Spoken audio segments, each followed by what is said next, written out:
moving that app from like my front page. Pinpoint. Sorry, I did the thing where when I was trying to hit a button, a notification popped up and I hit the notification instead of the button, which drives me crazy. Where's the thing? Okay, picture.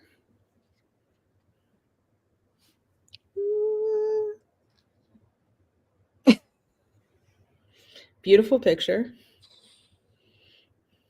Hello. Howdy ho. But yeah, moving this Instagram app to like the last page on my phone has done, I literally never, I'm like, oh my God, I forgot I was talking to someone 7 days ago. Yeah. I forgot.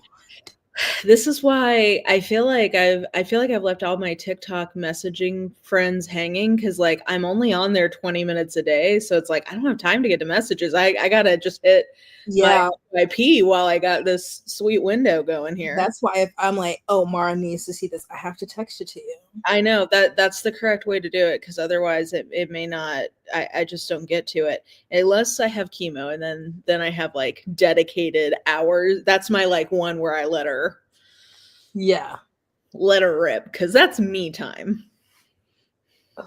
Who is this? Sorry, somebody. I was like, good grief. Anytime I get her on Instagram, I'm like, who is this? What is this? Who are you? No, I don't know. I have to say, I don't miss Instagram really. I don't. I sometimes miss, because really for the last couple of years, I've just been about Instagram stories anyway, because they made the feed so janky, convoluted. But yeah, I don't miss it now. I do. TikTok has been hit or miss. Like some days I'm on there and I'm like, I already saw this. What's going on? Yeah. Or like yesterday, I just kept getting like, I was like, okay, I can't take all this down. I need funny or I need cleaning videos. But so pleased to report, I have been in lieu of TikTok, I have been putting in the time to develop my YouTube Shorts algorithm, and it is coming along very nicely.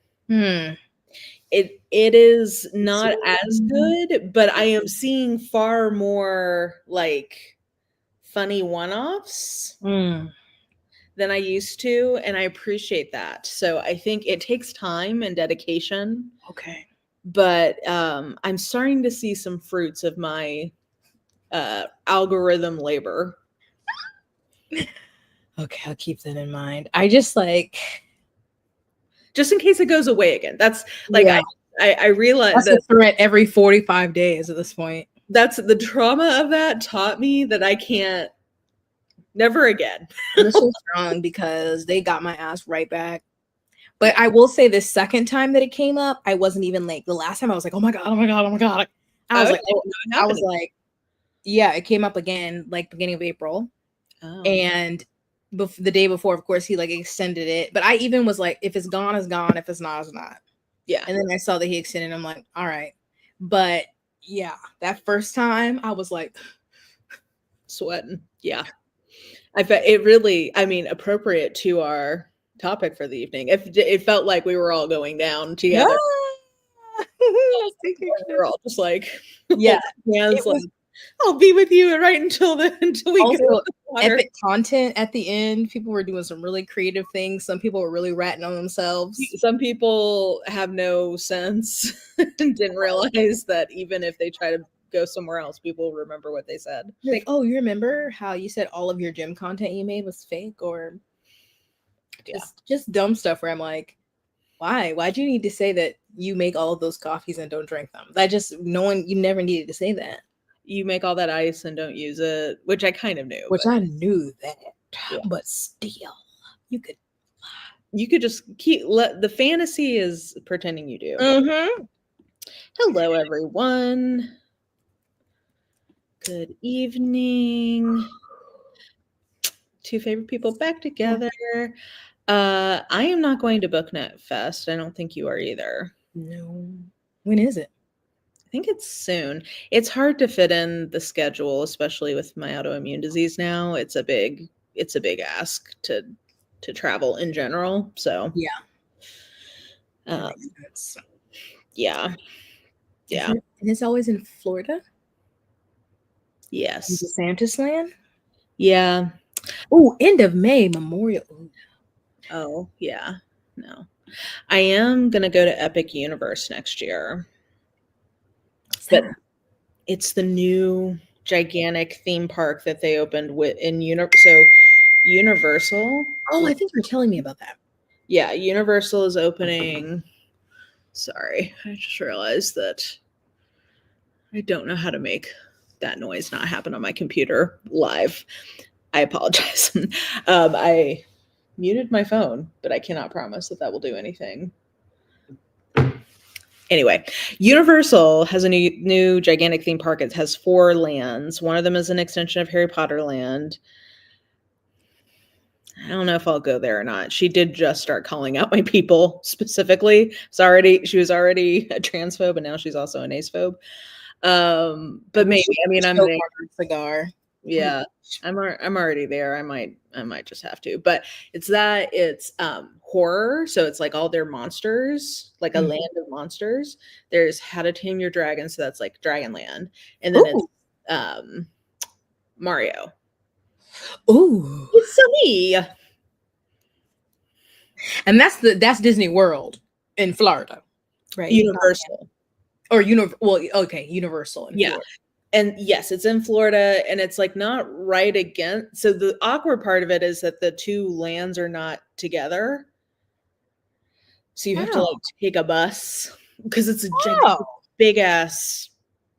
There wasn't room next to it because it's gigantic. Oh. But I'm excited because I'm staying in the hotel in the theme park. So that means if I get tired, I can just go back to the room and not feel like I'm bumming everyone out. So I'm excited. That's what you got to do. Yeah. As we get older, I realize. Yeah. Especially where I sleep. I'm so sorry. It cannot be terrible. It's got to be nice and comfortable because I'm going to need a midday rest. I don't know how many of the rides will be for fat people. So I'm assuming most of what I'm going to be doing is enjoying the vibes. That's what I'm planning to do. And as long as there's plenty of places to sit, I'll probably be fine. But your girl overheats and you might need a personal fan. And I just don't know what the food situation is going to be like. Like, hey, if I'm eating from this food cart, I cannot promise that my digestive system can handle that at this point. Mexican food is pushing it for me. That sounds awesome though. I haven't been to like a theme park. I'm trying to think the last time I went. I think it was 2013.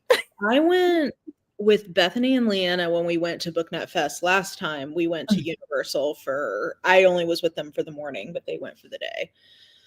That was the last time, and that was 6 years ago. Yeah. Before that had probably been, well, actually, you know what? I am a Dollywood enjoyer, so I'd been to that. I have not been.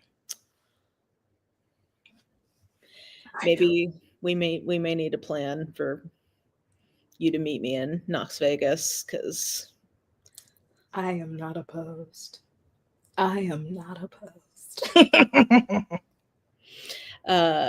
Yeah, Dollywood is really fun now, and the people watching cannot be matched. When is it? Is it open all year? Of course. You need funnel cakes 20. Yes, you do. Once a year. Oh my God, we're gonna have to discuss this. Yeah, we should definitely do that because it's a good time. And I've heard the roller coasters have gotten way better. Like they were starting to get good, and they have like legit rides now. So when I was a kid, there was a lot of magicians, which wasn't as fun. I used to be a roller coaster rider. I would be so pumped. I would get on, and then I would be like, why did I do this? And start screaming bloody murder. And then I would get to the end and be like, oh my God, that was so awesome. And I just kept doing that. Like I would get on everything. I'd panic and I'd scream and I'd be like, oh my God, that was awesome. Now I don't know if my anxiety could handle it. Yeah, I don't, because when we went to a Christmas market when we had gone in Brussels. Ooh, we just got on the Ferris wheel. Okay. Okay, You got up to the top, and I was like, "Oh, why? Why?" Because that I don't know how it is in Europe, but in the U.S., those carnies don't have any regulations. I was like, oh, I was like, when is it gonna go back down? Because it goes up, and then you just stay up for a little while. And I was like, oh no, when are we gonna get? The number of horror stories I've heard of it getting stuck and everybody having to like climb down, like, no, thank you. But like, I keep doing things like that, or like those like gondolas. Like I've gone places and with like the ones in the air, and I'm like, oh, let's go do it, and we see all the views, and then I'm like. So I'm like obviously not terrified enough not to do it, but every time I get into something, I'm like feeling regretful. I have a fear of heights. So roller coasters don't really bother me, like, because the height, you're going so fast, the height is not an issue for me. But like a Ferris wheel is not my truth. You just sit there and I'm like, I want a dark ride. I love an animatronic escape. That's my favorite kind of ride. I like to look, especially if you're in Florida at Disney World, you need the air conditioning. Yes. I remember because I went to Disney, but like in I think middle school and high school. Yeah. And if I can remember, I think Space Mountain isn't fully inside, but it's very it's inside. It's inside. Yeah. I remember being dark. Like and I was like, oh, I like this. Like honestly, I probably would love to just get on the People Mover and be on that like all day. Yeah. Because it's literally just like, it's like a train that you're just like looking at the park and you can talk to people. They've got like a little fan. That sounds great. Honestly. Fine. Yeah. Yeah. Ooh. I just roller coasters. Legit theme parks that are like fixed in place have way fewer accidents. So like I'm less worried about that. Like a fair. The fairs where they're like putting those rides up and taking them down. And I used to just be getting on stuff. And now I look at those videos and you see things like lifting up. I'm like, oh my God. Oh my God. Have you ever seen about Adventure Park in New Jersey? Or Action Park, that's what it's called. No. Oh my God. Look up videos about that. It was like, I think the nickname for it is Class Action Park. Like every year, at least one or two people died. Their rides were like drawn on the back of a napkin and then built with no engineering. It was truly like, yeah. Okay, sorry. Yeah. So. Oh, there's a documentary? Oh, I didn't know that. I just was looking up on the YouTubes. Okay, well, that would be entertaining, I bet. Well, speaking of disasters, segue. I have such a random topic for us today because somehow, I kind of remember, I'm not going to get into the boring way that I ended up on this part of my YouTube algorithm because I do know the path, but like, who cares? Let's just say that I ended up on this podcast called Well, There's Your Problem. Okay. Shout out to them. They are a leftist podcast that make videos about engineering disasters. So it's interesting because like you're learning about the history, you're learning about the engineering, but like their perspective is sort of about like kind of the thesis of the entire podcast is like, well, this happened because people were cutting corners because capitalism. Like, yeah. So the number of maritime and railway and bridge disasters that I have been watching in the last couple of weeks is truly astounding. If people like this topic, I have several others I would love to tell you about. They're wild. But in particular, because it's April, there's always, some resurgence in Titanic stuff. And I watched they had 2 episodes, which were like 5 hours. And then the algorithm just started giving me all these Titanic videos. And so now I'm in the position where I have some very strong opinions about the Titanic and no one to share. Oh my God, are you going to write your own book? No. I can't be bothered. I think Caitlin Dowdy is doing research in the Titanic. I don't know if she's writing a book about it. I know she's been like doing research. I don't know if she's doing like maritime disasters in general. I know she's been doing research, and I keep waiting for an announcement about whatever she's been working on. I would read that for sure. Yeah. Titanic, I did learn, was the first time they had like a like they came up with the way that they would like track the dead in mass disasters. Like they didn't really have like a set way to do that, and this little retired Canadian man helped them decide.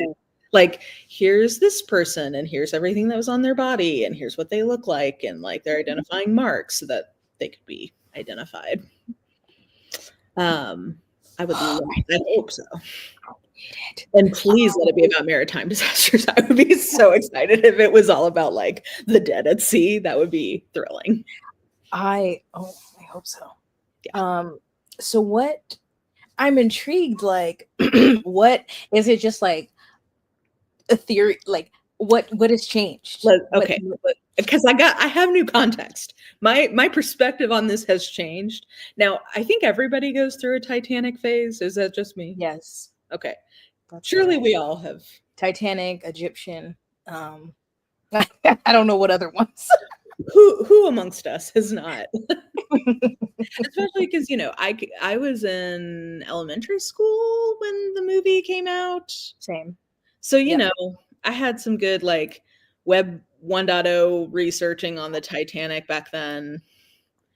You know, that was a big one. I had thoughts and perceptions. Yeah. What had happened was, and like whose fault it was, and what she is writing a book on the Titanic. I am so excited. Cannot wait to read that. That will be a thrill for you. But I'm going to read it. I'm so excited. So yeah, I guess I had some thoughts based on the movie and then my Web 1.0 research as a child, like perceptions about like whose fault it was, what happened. Mm-hmm. Like my takeaway. Well, let me ask you, what is your takeaway of why it happened? I feel like I'm going to fail you with my knowledge, but I did have a phase. It has passed. Who knows? It might be reignited now. But I think it was, so I know there was the guy, I can't remember his name, who was the engineer who built it, who said she was unsinkable. Unsinkable. Unsinkable. Does that sound right? And when it hit the icebergs, I really don't remember the specifics of what they said. It was just like, I did watch a video recently, but it was something with, I don't know. I just know the whole iceberg thing, and that maybe it was his fault, but I don't, sorry. Oh, Jess is battling. I'm on the recovering end, but I'm trying to rebuke this demon from me. So I don't actually, now that I'm thinking about it, I don't remember a whole lot. Like I just know that, and then I think movie, and I think of Billy Zane and how much I hated him after that. Oh my God. What? So hateable. Metallurgy. Okay. Oh, Beth, thank you. Now I'm going to add that to my misconception slide. Thank you. So yeah, I'm really a blank slate here because I'm like, you know, my heart will go on. Paint me like one of your French girls. And I remember that VHS when you rented it was 2. Okay? Oh, yeah. It was thickums. God forbid. I remember putting in the second one, and that person was not kind. They did not rewind. Yeah. Well, and I remember as a kid, because I had it. It was like one of the few DVDs or VHSs I had before the DVD era. And I remember I almost never watched the first video. Really? Like I just didn't, I was like, I don't care about this backstory. Get to this. And then I just think about the sad scene with them playing the music and like the old couple in bed and all the things. And so, yeah, I'm like, I forgot all the technical actual facts. Okay. Well, baby, strap in, because I've got stuff to share, because my perception was very similar. In my mind, I thought, you know, having been a scholar of 10 on Web 1.0 and also watching the documentary Titanic by James Cameron starring Leo DiCaprio, I thought that it was going too fast, that they were cocky, and like it was like, this is the quintessential like man's hubris in the face of nature brought low kind of a thing. But I'm here to tell you, I don't think that that's the case. Okay. I'm here to tell you that I think this is just like kind of like a series of coincidences that went really bad. Like, there's so many points where none of this would have happened, or that they would have been able to get everyone off. And it just like kept. I'm wondering, I can't remember, but I saw a TikTok recently because somebody was talking about, I don't know if something was released or there was like a 4D image or something, something. And so I don't remember. I just remember they were talking about it hitting the iceberg and like what should have happened, but what did happen. So I'll be interested. Maybe that'll jog my memory on that. And I've got slides, because this podcast, well, there's your problem. They call themselves a podcast with slides. So in their honor, I figured I needed to do some slides. I should also say that there's some extremely intense Titanic fans out there. Oh, it turns out. Why am I surprised? Like, they're hardcore, so please don't come at me if you're one of these people who happens upon this video, because this is just my, like, probably the equivalent of 40 hours of YouTube watching over the last month. And that's it. Like, I'm not an expert. I do not claim to be an expert. These are my uninformed opinions based on limited documentary. Yes. Okay. Not enough lifeboats. That's the other big of like, and that's the plot in the movie, a plot point in the movie of, like, oh, like Rose figures out there's not enough lifeboats, and the dude is like, trying to get on one. Yeah. And she's like talking to the architect about it, and he's like, you don't have to worry about that. Okay. So that's the other, we'll get into it. Okay. So let me share my slides, and we can get into my descent into middle-aged dadhood. Because I feel like this obsession, there are worse things.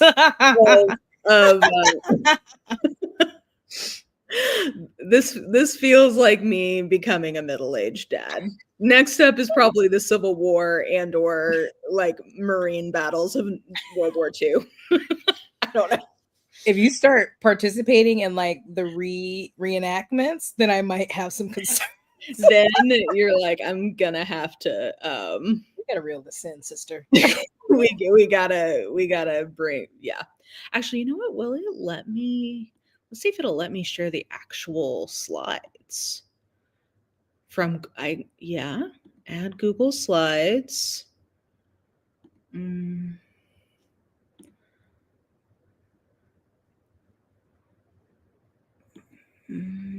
Okay. Giving StreamYard, I just give StreamYard permission sometimes that I'm like, I hope that's okay. Oh, okay. Yes. Adding to the stage, Titanic Time. It's thinking.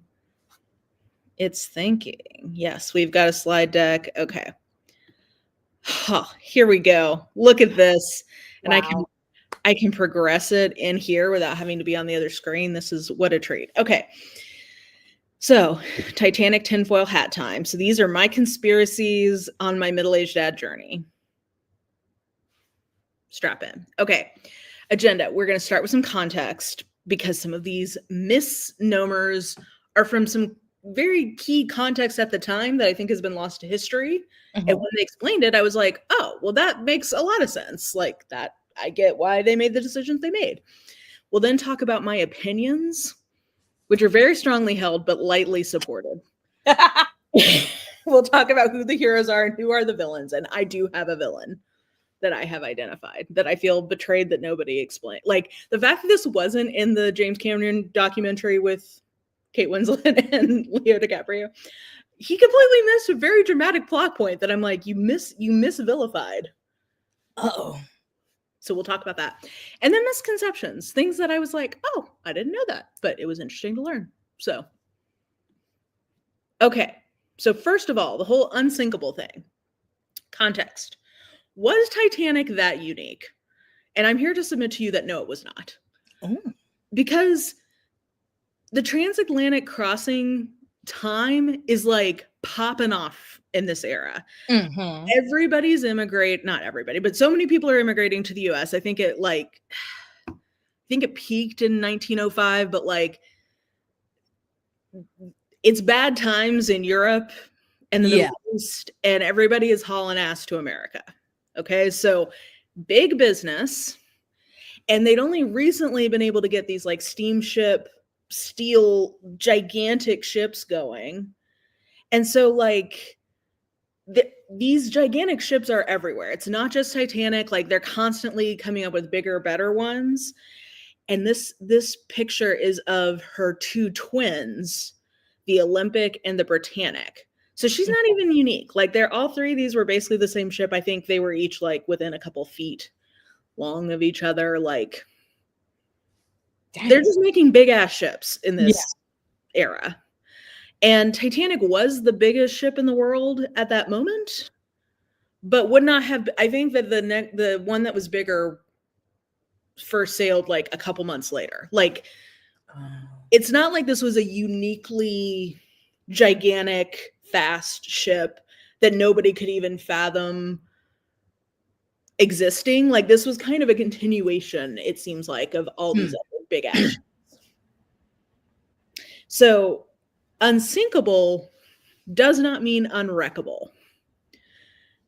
And that's not how people at the time would have understood it. So like when they were saying unsinkable, I guess in my mind, I'd always heard that as like, oh, nothing bad could happen to this ship. Yeah. But that's not what they meant. They literally just meant it's not going to go down. So like if it hits something, it's designed to stay afloat. So it's not that nothing bad can ever happen to this boat. It's just that we have specifically designed it so that she can take on a lot of water and not kill you. Allegedly. In specific situations. Was not, which was the problem. So context point number one, not that unique. Like in the scheme of the history of these ships. Yeah. And her line, White Star, wasn't really focused on being the fastest or even really the biggest. Their thing was luxury. So it's giving very like first class on United Arab Emirates vibes. Yes. It's like these are the fancy like sleeping pods. You have your own shower and slippers equivalent in today's travel. So that's what they're known for. So they're not trying to be the fastest. They are trying to have bigger boats because they want to get that coin from all these immigrants. Because that's the vast majority of who they're carrying are immigrants. Because most people are not just traveling. Most people can't afford to just travel back and forth across the leisurely. Yeah. So you got a bunch of people who've like sold everything they own, or like are going to America with everything they own. That's the majority of their passengers at this point. So context there. Okay. Next up, women and children first. So this is the other thing is like the lifeboat situation and why they had women and children first. Like this will come in more. But I found it interesting to learn that the reason women and children first became a thing was because there were a series of accidents, like a series of wrecks where basically all the crew and able-bodied men like took all the lifeboats and left the women and children to like figure it out. Why am I surprised? Yeah. Man. Yeah. So like, for example, the SS Atlantic in 1870 was the same line, White Star. It was their biggest wreck before Titanic, and no women survived and only one child survived. What? Yeah. So like, because the way, and we'll get into this next, but the way the lifeboats are supposed to work is it's more about like they're more like ferries to get you to the rescue boat. Mm-hmm. So it's like, okay, you need to prioritize the women and children because like they have those big heavy dresses and they probably can't swim. Like very few people actually, it turns out, could swim in this era. But like they're less likely to survive trying to swim. Yeah. Like kids, obviously, you need to make sure that like even if you're going to teach them to swim, they may not have learned yet. Like you basically, the point being like, you need to make sure the people who are less likely to survive having to swim a little bit in the ocean get into the boats first, because this thing happened on the SS Atlantic. There's one called the SS Le Bourgogne, which is the picture of the boat, where one of the women survived out of 200 and no children survived. And then the SS Arctic, no women or children are survived. Like it's a theme. Wow. That if you don't kind of have that rule in place, people will panic, and by people I mean men, and they will dip, and they'll just like shove the women out of the way and like haul ass off the ship. But wow. Yeah. So the idea is supposed to be like, if you are able-bodied, you need to let people who are either less able-bodied, so like if you're elderly or sick, or if you're a woman, kid, like you need to let them be prioritized to be evacuated into the like easiest evacuation route, which is the boats, because somebody else will come back for you. Like you can swim or whatever, and we'll pick you up. So that's some context. I didn't realize this was a big problem of people just like shoving the women off there, but of course, yeah. Okay, and then the lifeboat thing, that's the other big thing. So like I said, the lifeboats really are supposed to be, so the ship itself is supposed to be a lifeboat. That's why they're focused on the unsinkable part, because it's supposed to stay afloat long enough for the rescue ship to come. And then the lifeboats are really more about like lowering you down, getting you to the other boat, and then bringing you back up. Yeah. They're not expecting to hold you for hours and hours and hours because your other ship is now. That's crazy that they say the unsinkable to be afloat until a rest. Because I wonder what would the response times for a rescue ship back yonder? Oh, we will talk about it, because that's part of the assumption, is that because the Atlantic is so full of all these boats, it would be like the equivalent of in Europe, like on where they have like actual rails happening. You could probably assume that if a rail car somehow like derailed and got stranded, another one would come along and realize something was happening and like help you figure out what to do. Or like maybe that's not a good example because they're on the rails, but like a bus, like a recurring bus route kind of situation. Like these boats are coming by at a regular clip. Okay. And as long as the boat can stay up for like 5 to 10 hours, you probably will have somebody. Dang. You'll be able to radio them or signal them or whatever and get them to come pick you up. Yeah. So that's the assumption that they're making. Let's see here. Most true sinkings. Okay, yeah, that's the other thing, is that so the idea was to make it so that they would float for as long as possible. Even if it was capsized, it should float. Because true sinkings, what would usually happen is it would happen like super fast within like an hour or so, where you're not going to get anybody into lifeboats anyway. Or it lists. So like very rarely do boats sink just going. Yeah. Usually it goes boom. Side. And so half the lifeboats are useless at that point anyway. So there's no way you're going to be able to get enough lifeboats on both sides of the boats to accommodate all of the people on board. So the idea is supposed to be like, focus on keeping your ship design as unsinkable as possible, because you're never going to be able to get enough lifeboats on board to get everybody off in time if you're having like a full sinking situation. Gotcha. Which I didn't realize. I thought that this was just like a negligence thing, but like, yeah. I mean, that makes sense if they thought it would float for so long and they would just be a kind of transfer mechanism to another ship instead of, oh, no, this is our only option besides the freezing water. Yeah. Yeah. And these lifeboats, there's a big thing about like the lifeboats weren't full, and we'll get to kind of why they did that. But do you think that this lifeboat could hold 65 people? This boat is number 6, and I think maybe it's 65 infants? And like with enough room to row? Like 65 grown folks? I don't see how you're getting 65 people into that boat and it stay afloat. I don't know. 25, maybe. I don't know. But that also gave me some perspective because like that's part of what happens. They launch a lot of these lifeboats not full, but like if full is 65 people, then of course they were not launching these full because like what the fuck? Can't get that many people in there. I want to know who came up with that number. I don't know. Mm-hmm. Let's see here. Oh yeah, okay. And then the other thing is for the Titanic in particular, so is this on the next slide? Yeah, okay.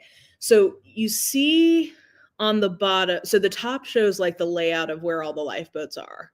So there's 16 of them, and then they have 4 extra, which is beyond what they technically have to carry. Okay. They only had to carry 16 and they're carrying 20. But the regulations are assuming smaller boats than what they were making at that point. So like 11 years earlier, the biggest boat in the world was 50% of what Titanic could carry. And like you can see how quickly the boats are growing from like that 40-year span. So the regulations were like behind the times anyway, of like they probably should have had some more lifeboats just for the number of passengers. But they kept waiting for the regulations to get updated, and the regulations kept not getting updated. So it was sort of like just delaying what they knew they needed to do. Yeah. That's crazy. So this is some context to set the stage for my strongly held opinions. Okay. Here's why this was such a disaster, because it didn't need to be. So first of all, the design doesn't account for side swipes. It assumes head-on collisions. So all of this unsinkableness, like you can see, so the picture is all the different scenarios where it could have stayed up. It's assuming that you only have up to 4 of your compartments filled with water. And the thought is that most wrecks happen because they like hit something straight on. So they focused on making the first 4 compartments watertight.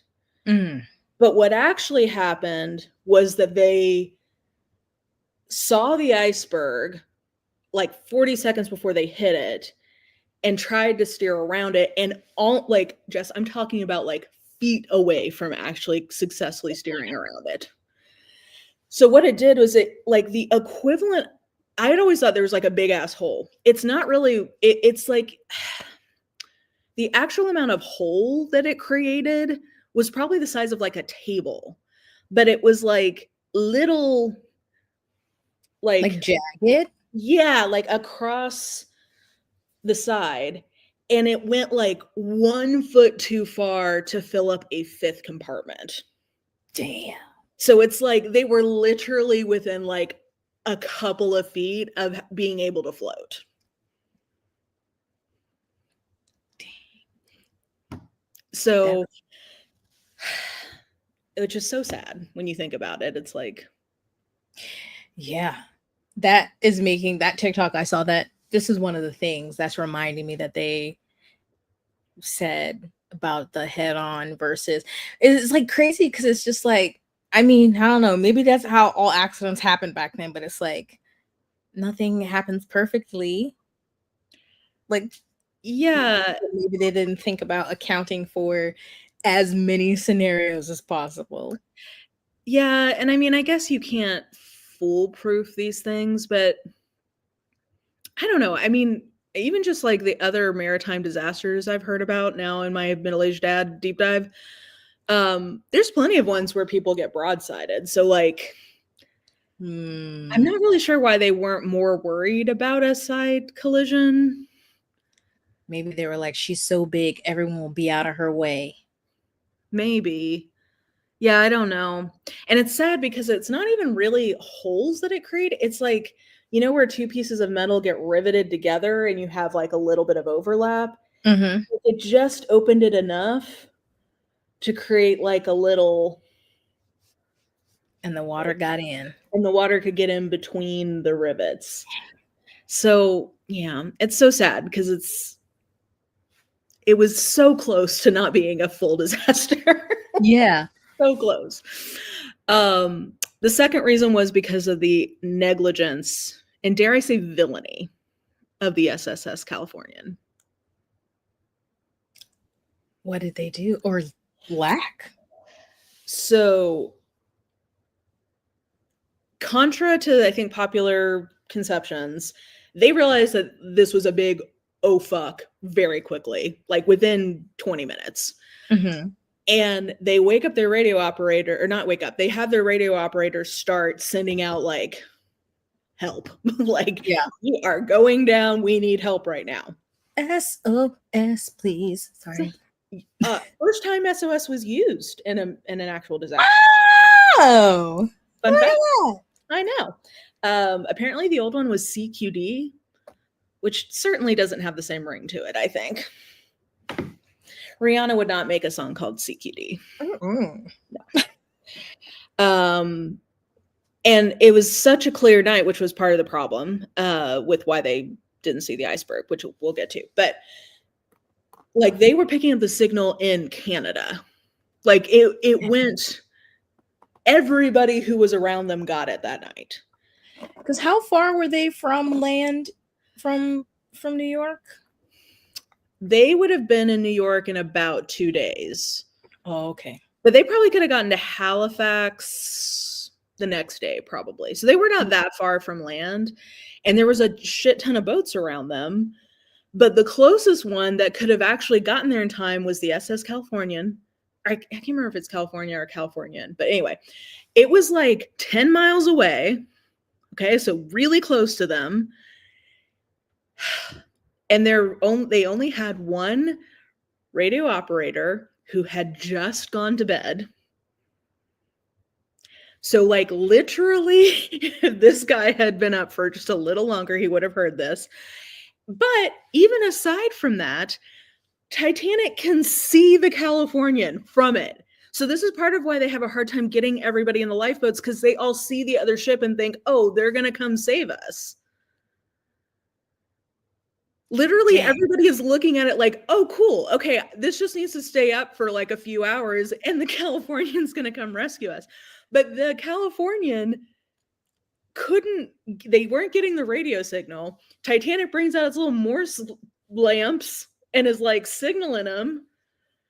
And they like because of the way the night was, like, they couldn't read each other's Morse lamps correctly because of like a distortion from the ocean because of the temperature. So they couldn't read that. But then Titanic starts sending up distress signals. And still, they did the math about like where they thought this ship was and where Titanic was. And they're like, oh, this can't be Titanic. We'll investigate in the morning.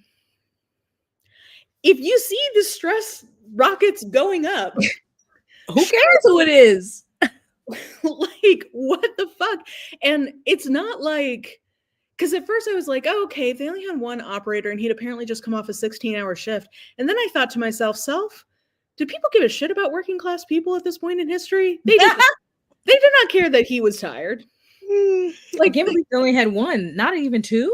Yeah, that was one of the findings that came out of the hearing, was that everybody had to have 24-hour radio operation after this. Mm-hmm. So, like, the ship that does come to rescue them, the Carpathian, which they are the heroes for sure, because they like literally stop, turn around, and the entire ship spends the rest of the night getting ready to like bring everyone on board. Like, heroes. Love them. Exactly what freaking Californian should have done, because Californian was close enough that they could have arrived while the ship was still up, and they could have done the ferry situation with at least some of the passengers. I'm not saying everybody, like people would have still died for sure.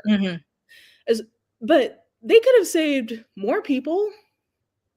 Dang, I didn't realize they were so close. So and their closeness kept people from being urgent enough about evacuating.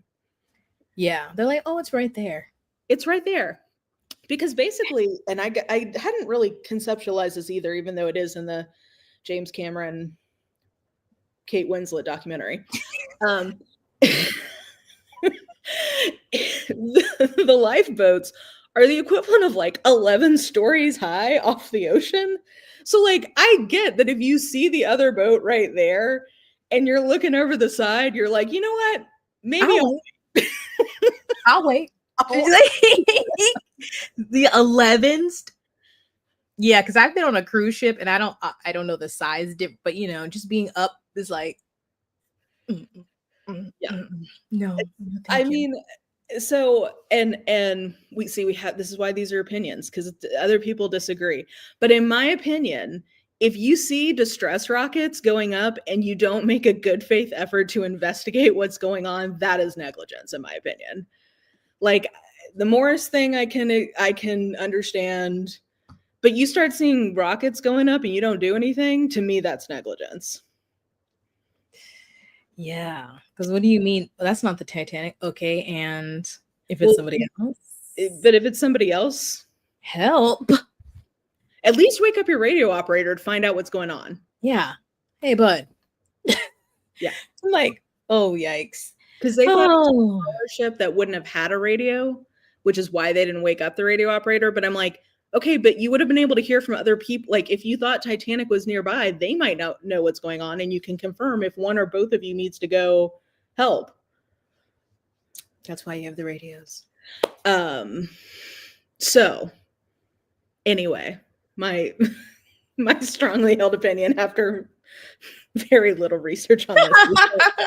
The Californian, in my opinion, is the villain here. And then number 3, lifeboats did not matter because unfortunately, and this is really sad. So guys, if you don't want to hear this, I get it.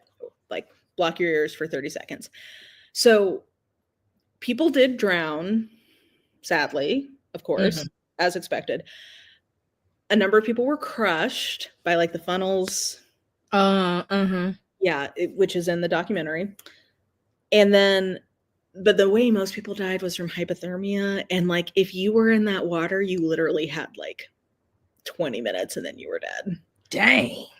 Like it happened quick. So like the life belt's great, but it doesn't matter if you're going to freeze to death in the water. Yeah.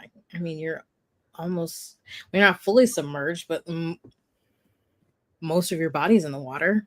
Yeah, basically if you got your head wet, you like almost no one who like was submerged fully survived, because it's just like not survivable. That's crazy. I didn't realize it'd be so fast. It was so fast. And another sad thing, the way that the life belts were designed, some people when they jumped into the water, it like broke their neck because of the bob. Like dang. Yeah, so it was like it was bad. It was really sad. Whew. So like again, going back to like what they're thinking, okay, well, if there's all these life belts around, even if people are in the water waiting for their turn to get onto the rescue boat, it'll hold them. But water was freezing. Not if the water is that cold, you can't survive that long. Yeah. Yeah, that is what happens to Leo. And actually, I think the movie did a pretty good job. I guess, again, this was my 10-year-old perception. I think in my mind, I hear shipwreck and I just assume a lot of people drowned, which, again, people definitely did. But yeah, I do think the movie did a good job showing just like how fucking cold it was. And I've been ignoring comments because I'm so excited about all of this. I'm seeing a couple of shout outs to the ocean liner designs. I'm guessing some of the videos I've watched are from them because I'm just letting YouTube play. Somebody else in this era. I'm glad that we're all together being middle-aged dads. Yes, the sailors definitely were the more able-bodied seamen.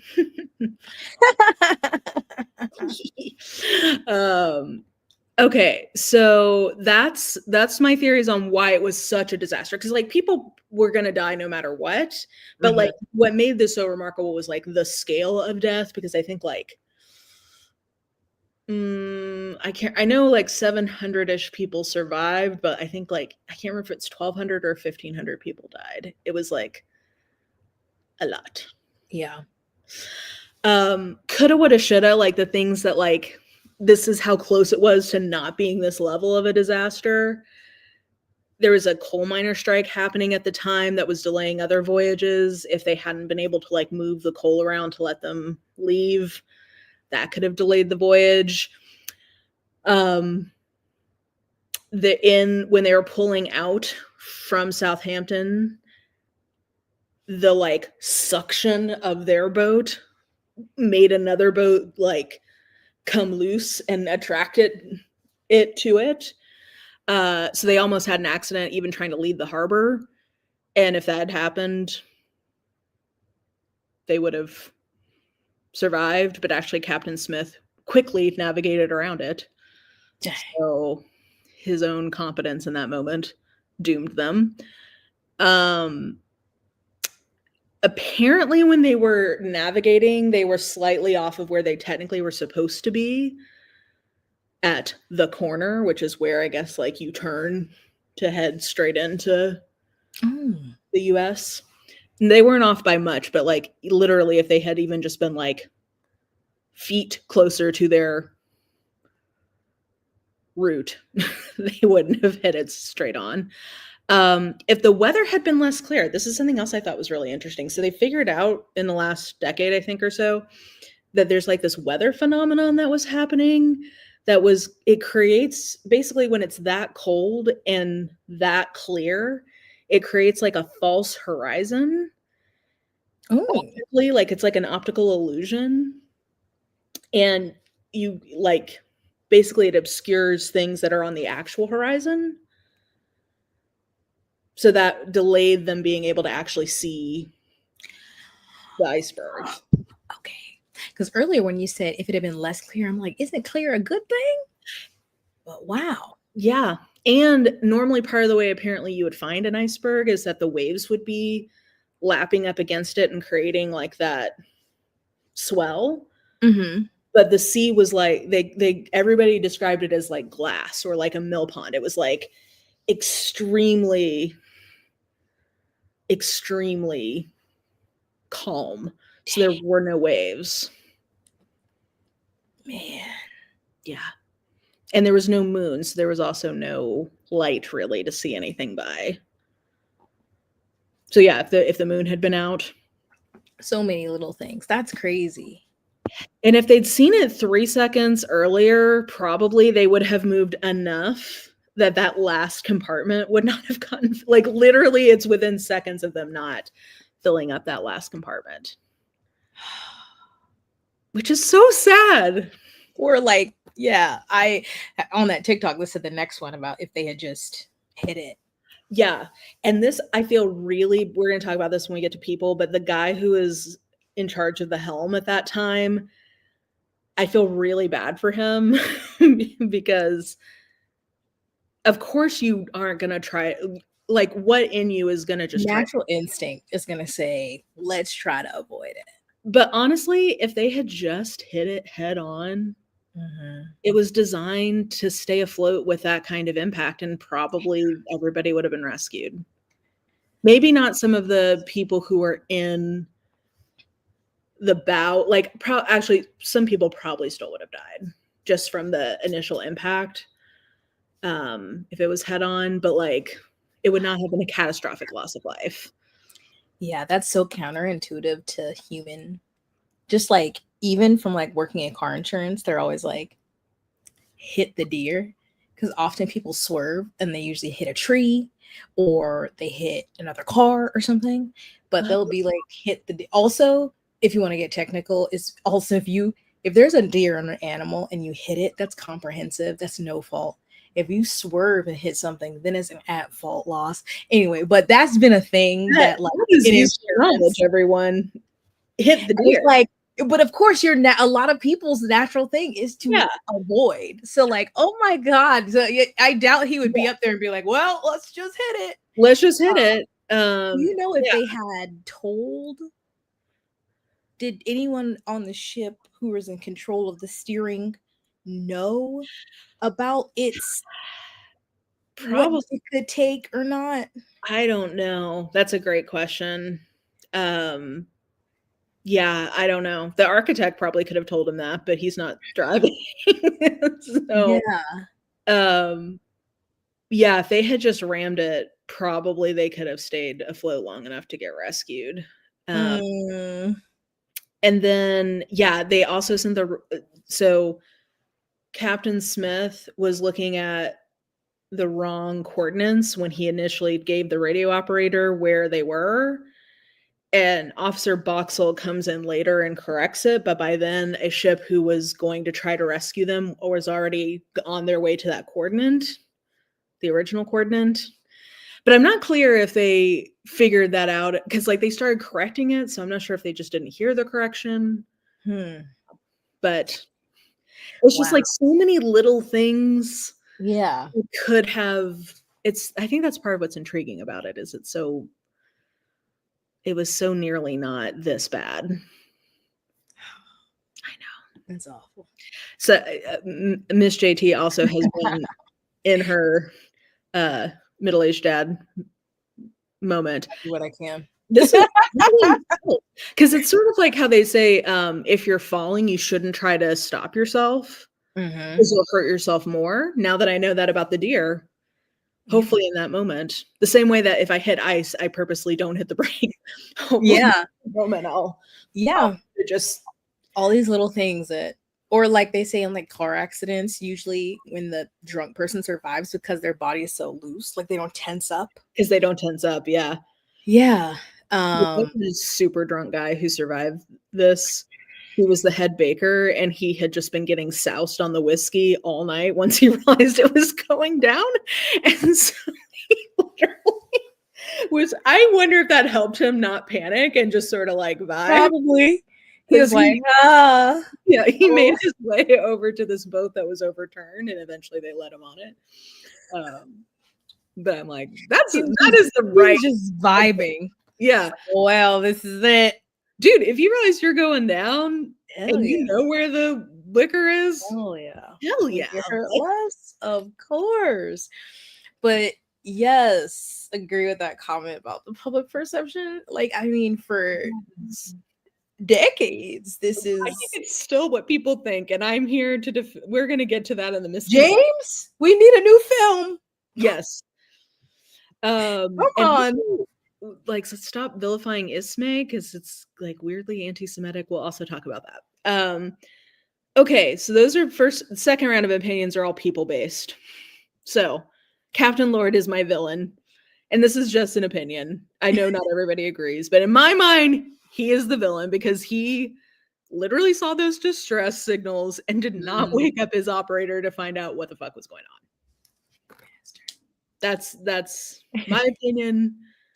And then in my opinion, the heroes of this whole thing, like, I mean, there was many, but the ones that I feel like emotional about are all the wireless operators, because technically they were not a part of the crew. They were employed by the Marconi company, the guy who invented the radio. And they stayed there sending signals until basically it went down. Phillips and Bride were the ones on the Titanic, and then the guy at the top is Cottam, who he was off duty on the Carpathia. He was about to go to bed, and he decided to send a heads up to the Titanic that they had a bunch of messages waiting for them that they needed to process. And he got an answer back like, fuck, we're going down, help us. Like, oh, if he hadn't, like, this is a positive like little thing that changed everything, which is he decided he was friends with them, like they'd been in training together, and he sent them a little message like, you have messages waiting for you guys. And that's how they found out that they were in distress, and that's why they came and saved them. Yeah. Oh, I know. And then of the 2 wireless operators on the Titanic, one lived and one didn't. But they stayed there like basically until it went down, trying to send out the messages. And right before they were going to abandon ship, Bride went to get life jackets. That's such a good point. I should have put them as heroes.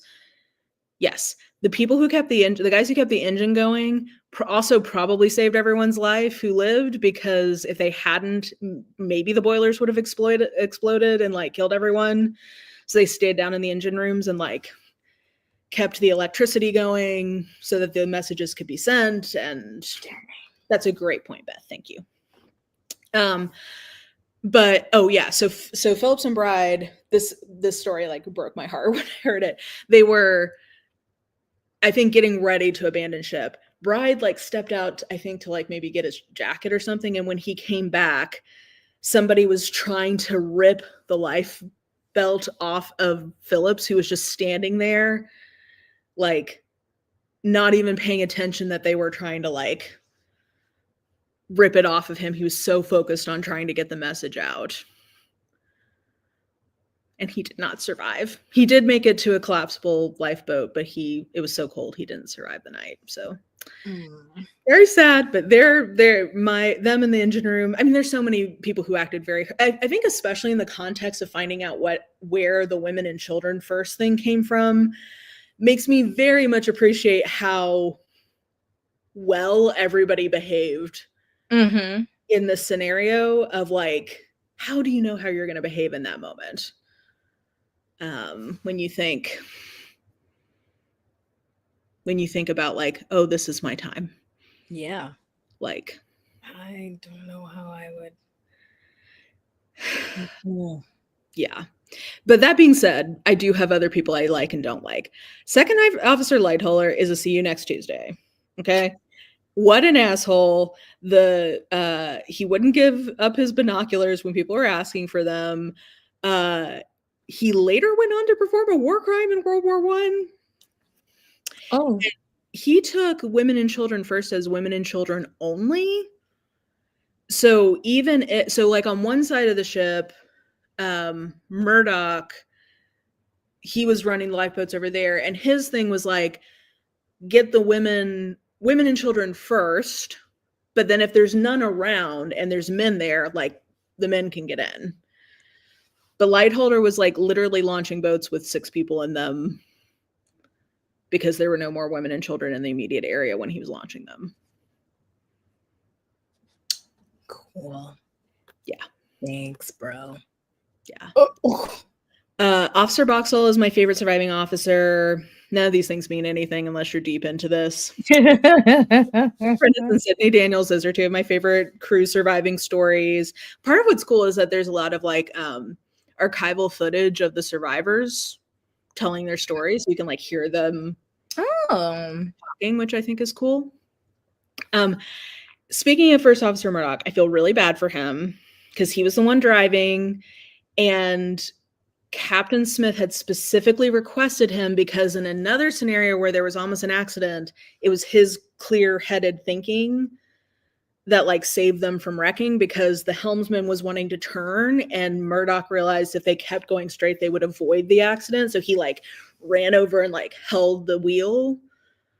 So like he was good in an emergency and he did what he thought was right, but it wasn't right. And there's pretty reliable firsthand accounts that he may have unalived himself with his gun right before the ship went down because he didn't want to survive, which is really sad. I feel really bad for him because I think he probably did his best and it just turned out to not be the right thing to do. Yeah. Okay, Miss Jessop. I would like a 3-part miniseries because this woman, so remember we were looking at these 3 boats, the triplets. She survived an accident on all 3 of them. Yeah, damn. So First of all, the Olympic ran into a boat called the Hawk. She was on it when that happened. She's a stewardess. She survived the Titanic. She was in a lifeboat. They gave her a baby to hold on and take care of. She was a stewardess. And then the Britannic during World War II was converted to a hospital ship, and it was sunk. She was in a lifeboat. The lifeboat was being pulled into the propellers, and she managed to get out of the way without being sucked into it and having herself splattered everywhere. So she survived an accident / a sinking on all 3 of these boats. Yeah. And I feel like that'd be a really cool miniseries to like. Yes. Follow her. What? Yeah. That's wild. Yeah. And then finally, JJ Astor. I'd always felt kind of bad for him because his wife was pregnant, and Lightoller, the See You Next Tuesday, would not let him get on the boat with his wife, even though there was room and she was with child. And I'm like, that feels sad. Mm-hmm.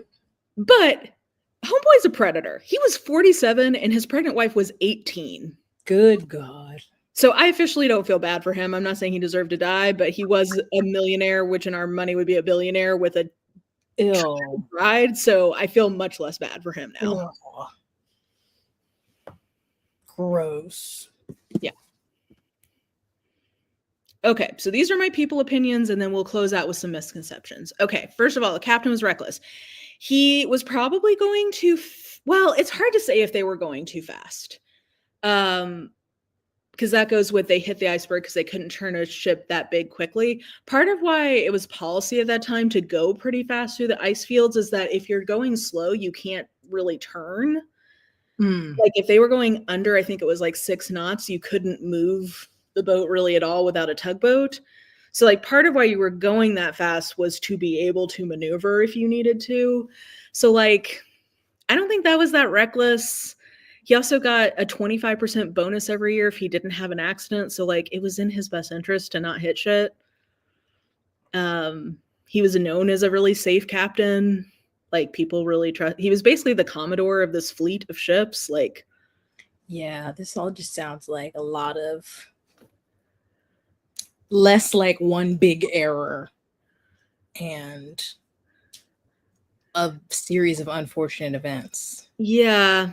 Yeah. And I do think there's something to be said about how quickly these boats were gaining in size. So like he probably did make some mistakes in the navigation, but I also just wonder like if 10 years ago you were the biggest boat you would be driving was half that size. Like I wonder if at just some point it's hard to kind of skill up that quickly. Yeah. I don't know. The crew launched the half-filled lifeboats for no reason. So here's where I'll give Lightoller a break that he's not a total CUNT. He was like, he survived so many different ocean disasters. If you read his Wikipedia page, like so many disasters. Anyway, he had been shipwrecked before and he had seen that if the lifeboats got too full that they would start to sink. So he was really conscious about that. And then their thought is that often what would happen is there would be lifeboats on the ship by the time it sank. So they really were trying to like whoever's around get on the lifeboat. But our main thing is we're trying to get the lifeboats out. And they thought that what they would do is pick people up out of the water. Well, or even just like from a lower gangway of like, okay, once we get all the lifeboats down, then everybody can go down to like D deck and there's a door there that they use to board and they can just like walk out the door onto the boat. But that just didn't happen. Ismay was a coward. Okay, I'm not sure if Ismay was in fact Jewish or not. If anybody who's also been on this journey knows in the chat.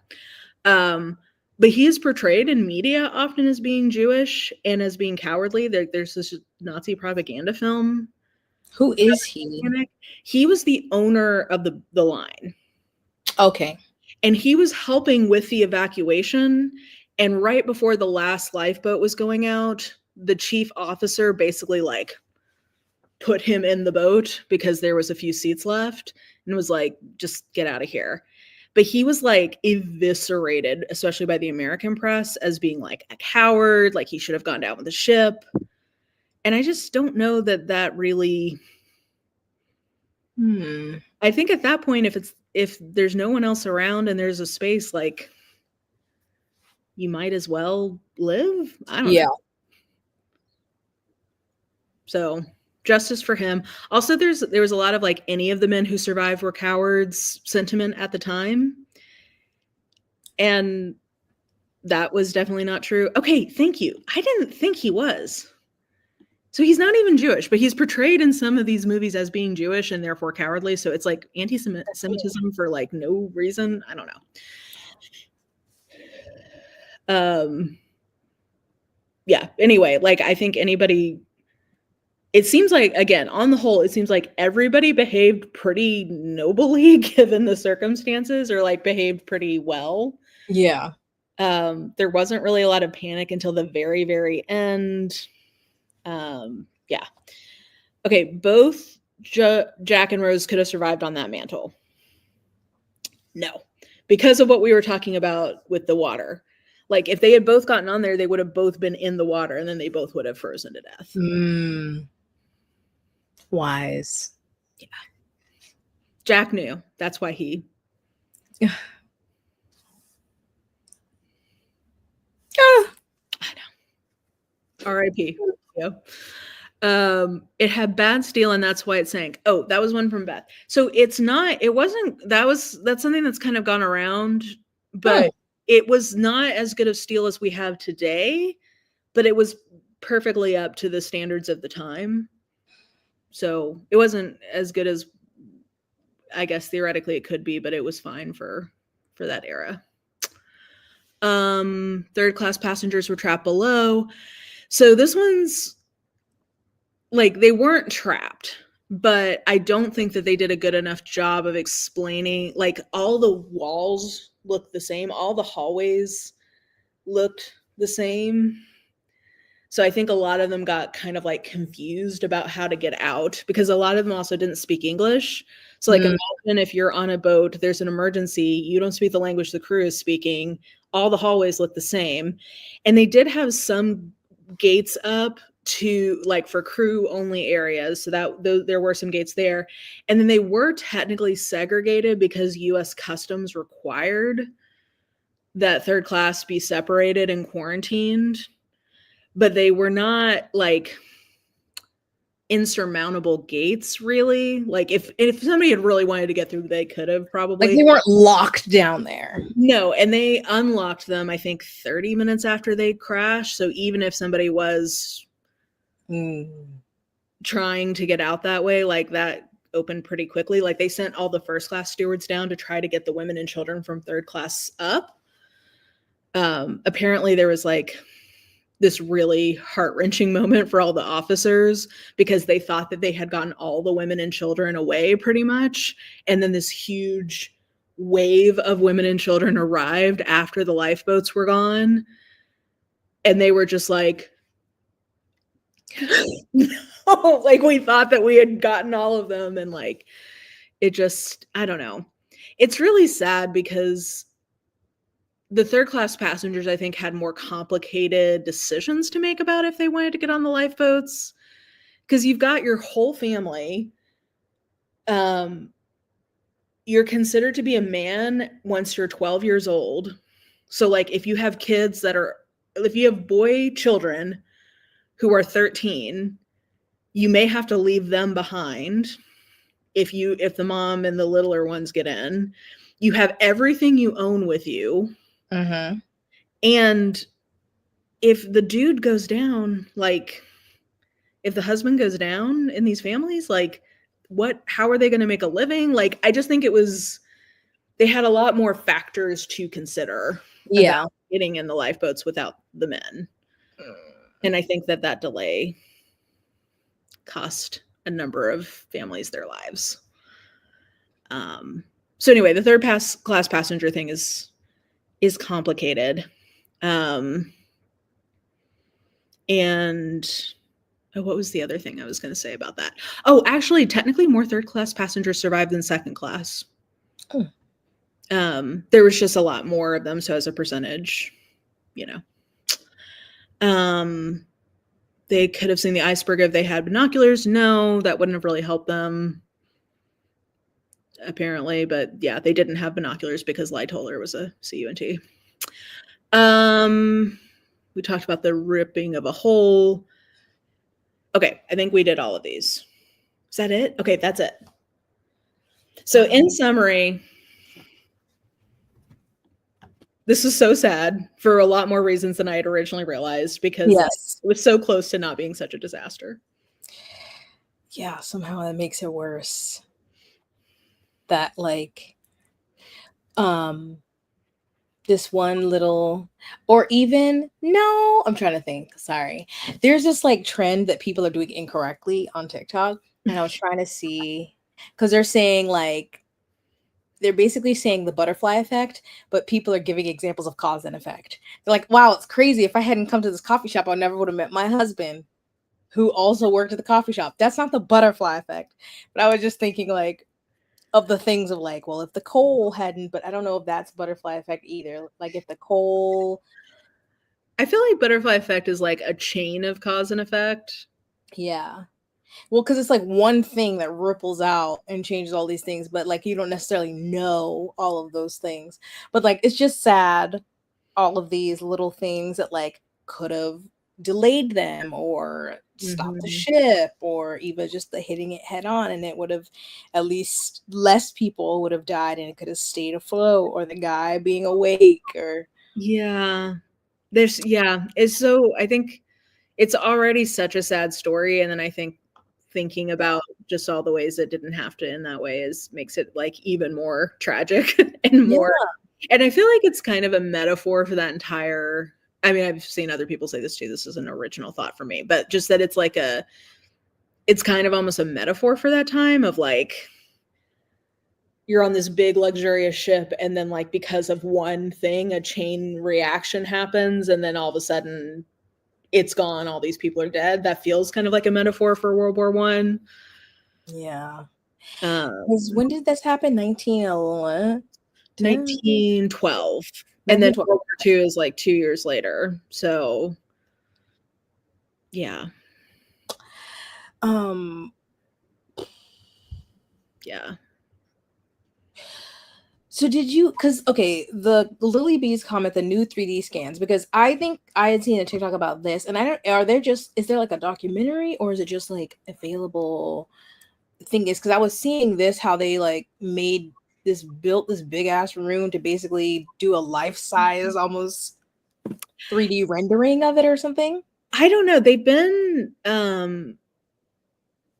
doing more and more renderings over the years. Like they do a lot more like diving and taking photographs. So I don't know. I saw one that was talking about how like, oh, now we know for sure that the lights stayed on the whole time because they found like the boilers and could figure out that like they were. But it's like, well, we've known that. Like you just have to listen to I will say there's a lot of people not listening to the survivors' accounts and being like, oh, they must have been wrong about that. And it's like, well, I mean, if it's one or two people, maybe, but if like everybody's saying the light stayed on the whole time, probably the light stayed on the whole time. Yeah. So I don't know. Did they say, I don't remember. Do you know how fast it sank? Because like it was 2.5 hours-ish. So it did snap in half? Yeah, it did. And a long time they thought that wasn't right. But then when they found the wreck, it was. Still, would you get into a little submersible to try to go down and see Titanic? Fuck no. If anything, this was the joke they were making on Well, There's Your Problem, and I was like, you guys are right. They're like, this line of ships is bloodthirsty. Yeah, I'm not trying to get near it. Yeah, I don't need to go down there. They wrecked the Olympic wrecked into that Navy ship. They almost had the New York was being drawn towards it in the harbor. They hit that iceberg and killed all those people, and now we got I'm just saying they're all. Yeah, no, they're out for it still. No, thank you. They took more. Ooh, in total darkness. I can't imagine being like, I've been on a cruise ship and looked out at the water where you're like, it's pitch black out there. It's like you're in the light Yeah. and you still can tell how dark that is. I can't imagine being just in the fucking dark in the middle of the ocean. Yeah, it's so cold. You don't know what's happening. You can see a ship near you. That was another thing, is that the way that the stars were shining, apparently it several times looked like a boat was coming close that wasn't. So it's like a mirage on another level. Like that's so like devastating. You're like, help is right there. no. And apparently, I mean, again, this is so sad and so grim, but like the cries from everyone who's in the water, it was just like haunting. Like every survivor talks about listening to the people dying. Mm-hmm. And one of them, I guess, ended up working near a stadium, like a baseball stadium, and would essentially get like a PTSD trigger every time somebody hit a home run and the entire crowd like cheered because it sounded like everybody dying that night. Jesus. Oh my God. So is Titanic still the worst maritime disaster? Like with number, I guess, of casualties? I don't know. That's a good question. I'm not sure. I mean, there was one the next year in the Great Lakes that had like almost 1,000 people. Damn. And they had a bunch of lifeboats because of the Titanic, and it did not save them. I don't know. It's the biggest one that I've heard of in my middle-aged dad maritime video watching, but it's a good question. Oh, okay. That's probably what I saw. There's a new Disney Plus about the 3D rendering from Nat Geo. Damn it, Disney. Interesting. Yeah, I don't do Disney Plus. Wow. Let's see here. There's a lot of interesting. Yeah. A lot of good comments here. The women in shore policy wasn't like abundantly clear before disembarking. I think that's the other thing, is that because it was their maiden voyage, that's the other thing that I think that also makes this so tragic, is like it's literally the maiden voyage. I'm betting that if they had more drills, like if you had been drilling how to do the lifeboats efficiently and like what the policy was for like months or years, you probably would have less. It's honestly kind of a miracle that they got that many people off the boat when you think about it. Yeah. Like, I'm kind of amazed that they managed to even do that. Okay, Google says it was the sinking of the Wilhelm Gustloff in 1909. Is that the one that Salt to the Sea by Ruta is based on? Because I read that book and it made me sob. And now that I'm thinking of it, how did they have that many people? I don't even remember. That is so sad. The Lusitania was also very bad. Like, there's so many. Basically, my takeaway from all of this is like, don't get on a boat. Yeah. Oh my gosh. I need to revisit Salt to the Sea to remember, because I feel like it was people trying to escape, and so there were like maybe more people on the boat than should have been. I don't remember though. I haven't read it in a long time.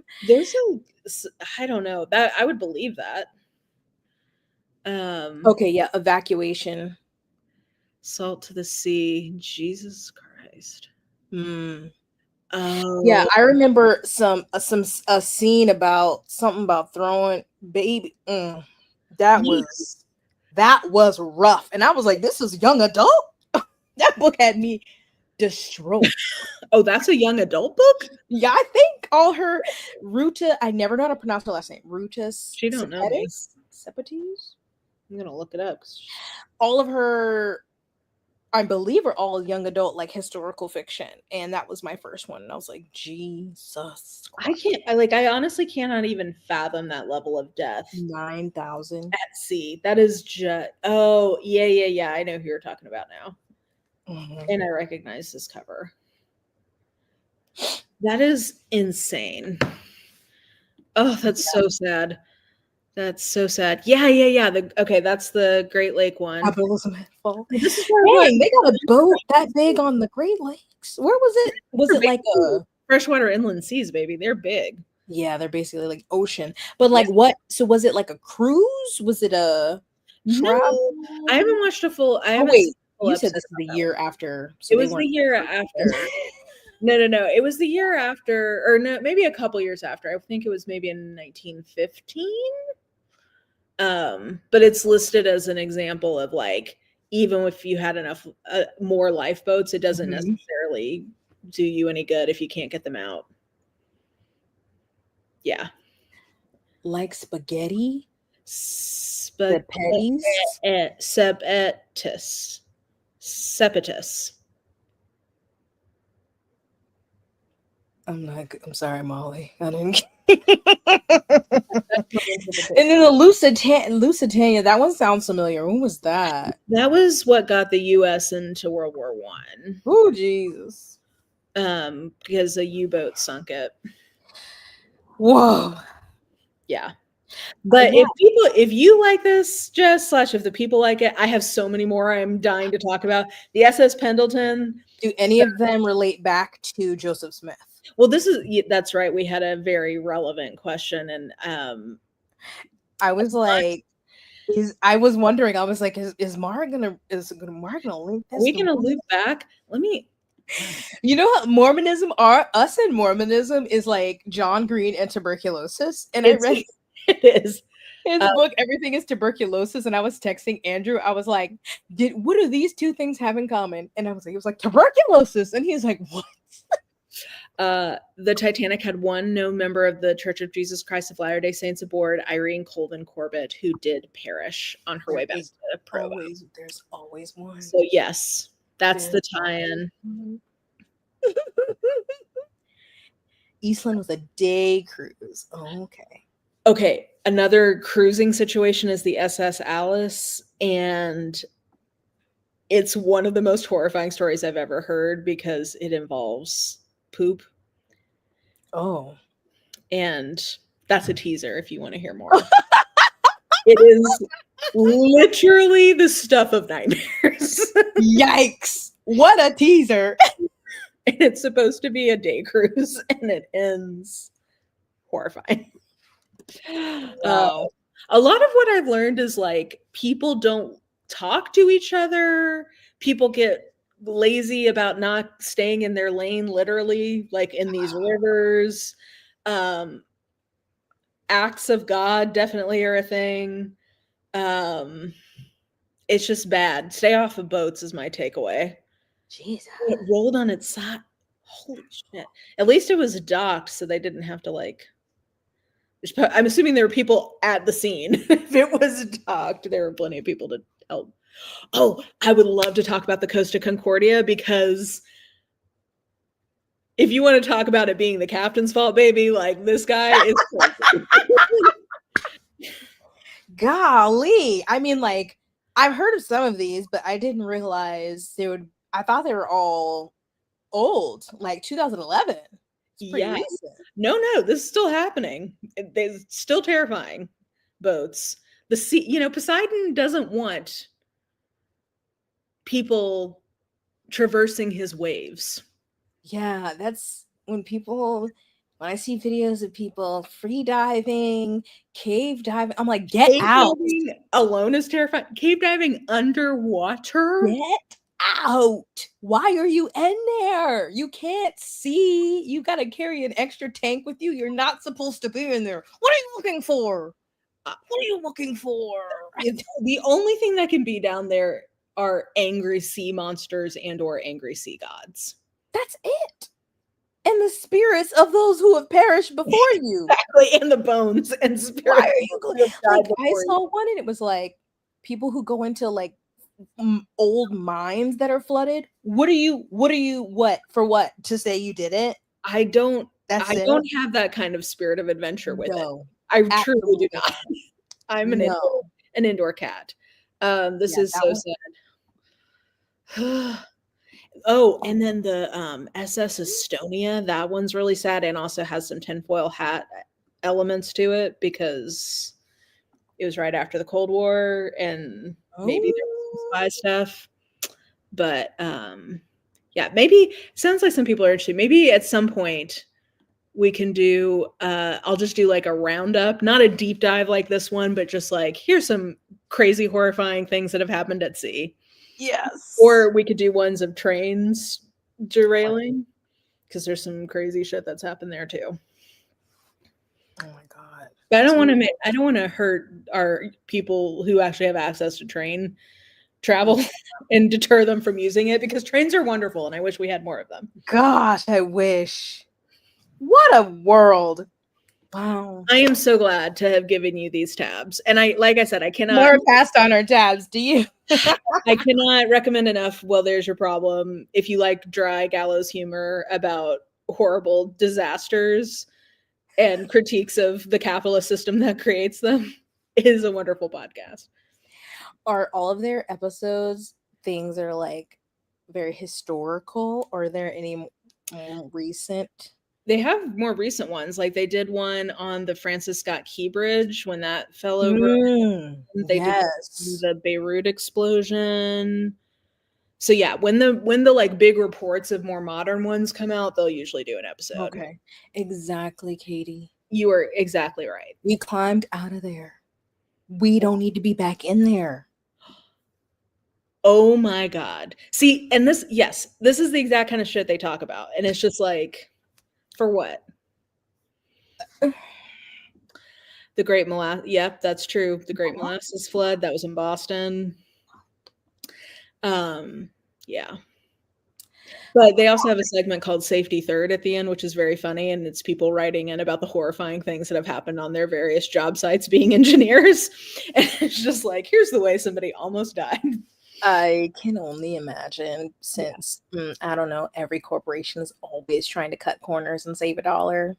And also people are just dumb. That's the other part of it. Also, yes, humans are we're not infallible. So the alarm is going off. It's probably nothing. Like, let's just and then just add that into like other things that haven't, like the things that should be in place for the dum-dums not being in place. So then it's like, great. This is why you have to have safety procedures, because inevitably there is somebody who just wants to wing it, and that's how they get themselves and potentially other people killed. Yes, and you're supposed to have those things in place, so at least we minimize the disaster, the fallout. Yeah. Oh wow, I love niche interests like I appreciate your patience and everyone's patience and me. This was the first time I've had like genuine deep tabbage in a while. I learned so much, especially, I too was blaming old Captain and all these things. I'm so sorry. Sorry, sir.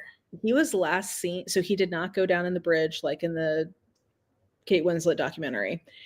He jumped off and he was swimming around trying to save children and bring them to the boats.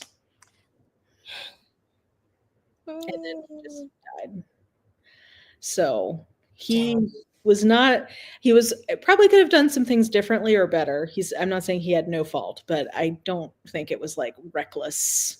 Yeah. Error. He wasn't like drinking on a speedboat and hit, especially what you said about like just the rapid change in size. Mm-hmm. Like, in such a short time and the regulations not catching up, it probably was just, they were probably like, oh, just drive it like you drive the other ones. Yeah.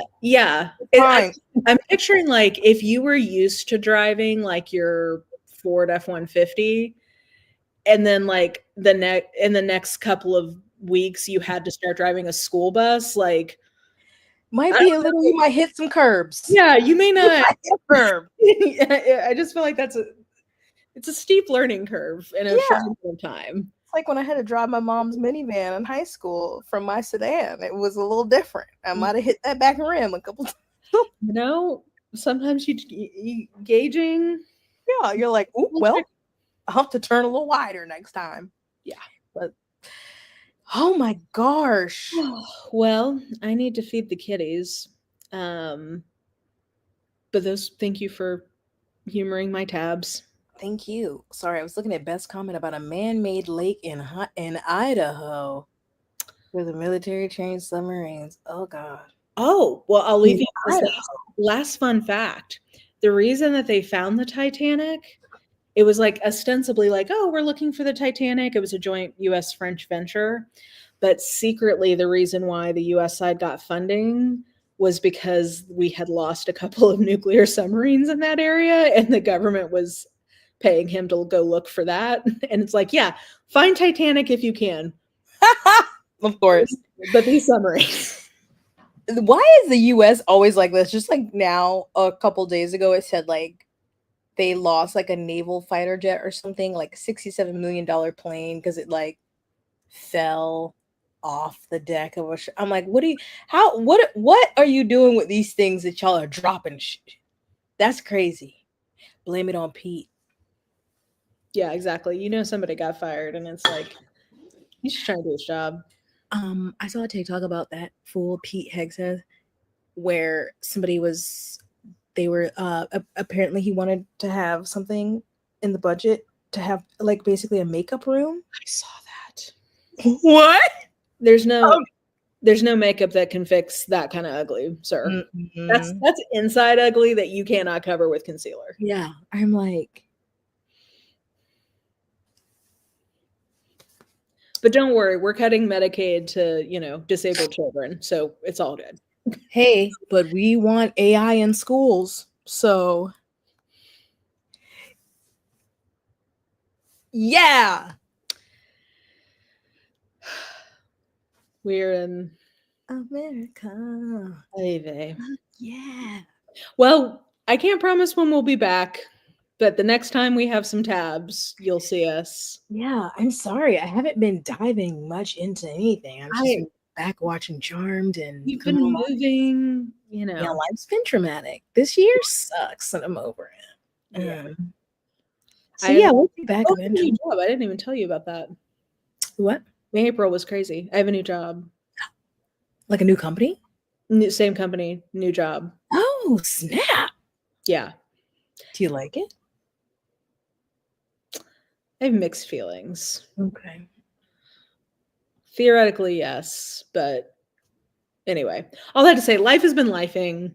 Indeed. And whenever we have, the next time I get obsessed on some middle-aged dad journey, or if Jess emerges from her chaos, and maybe you can report back on Charmed. Honestly, I'd love to. I'd love to. That might be my tab. I would love that. Just some 90s witches in a monster of the week show. It's soothing in these dire times. These dark times. Yeah. The P squad to come through. Knowing the power of 3 is there. I'm like, wow, if only that could set us free now. 4. That always bothered me. Anyway, that's a side note. I need to keep these stats. You guys are wonderful. Oh, there you go. Yeah, Titanic is there for you even when life is chaotic. It is a good perspective bringer of like, I'm annoyed about this, but yeah, I didn't kill 1,500 people. Yeah. Okay. Horrors persist, but so do we. So we'll be back. We will. Bye. Bye.